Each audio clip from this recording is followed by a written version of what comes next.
Salam əziz həmvətənlərim. Gəlin məclisimizə başlamazdan öncə doğma vətənimiz uğrunda öz əziz canlarından keçmiş bütün şəhid oğul və qızlarımızın ruhunu bir dəqiqəlik sükutla yad edək.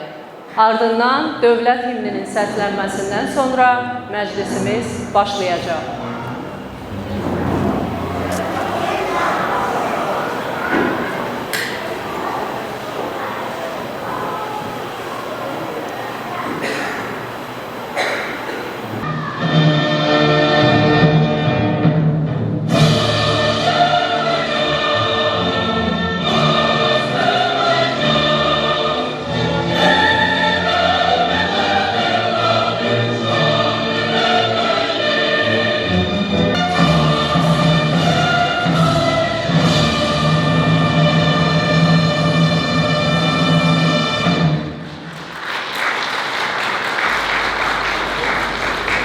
Vaşinqton Azərbaycanlıları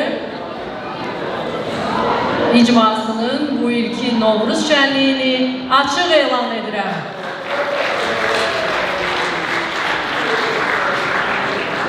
İndi isə sizi təbrik etməsi üçün, salamlaması üçün Vaşinqton Azərbaycanlıları icmasının veteran nümayəndələrindən olan, xalq sevdası ilə tanınan Günay xanım Əsgərovanı səhnəyə dəvət edirəm.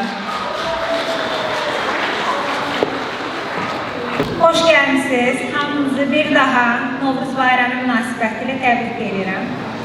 Bildiyiniz kimi bugünkü tədbirimiz Vaşinqton Ştat Azərbaycanlıların Assosiasiyası tərəfindən hazırlanıb və Assosiasiyamızın keçirilmiş adı qısa formada AFSA-dır və bugündən sonra bu adı tez-tez eşidəcəksiniz. Buradan bizim üçün ənənəvi olaraq hər il bizim tədbirimizin keçirilməsi üçün məkanı icarəyə götürməkdə yardım edən, bizə dəstək olan Granit Marble Specialties şirkəti başda Hüseyin Kərimova təşəkkürümüzü bildiririk. Çox sağ olsun. Hamınız şirniyyatlarınızı aldınız, kapıdan girək. Bu gözəl şirniyyatlara görə Zahir Benkeri başda Günay Ələkbərovaya təşəkkürümüzü bildiririk. Bilirəm hamınız açsınız, birazdan dadlı yeməklər yiyəcək və bunu Ramit Erdarov və onun Dream Event Catering şirkəti bizim üçün bugün hazırlayıb. Onda dərin təşəkkürümüzü bildiririk.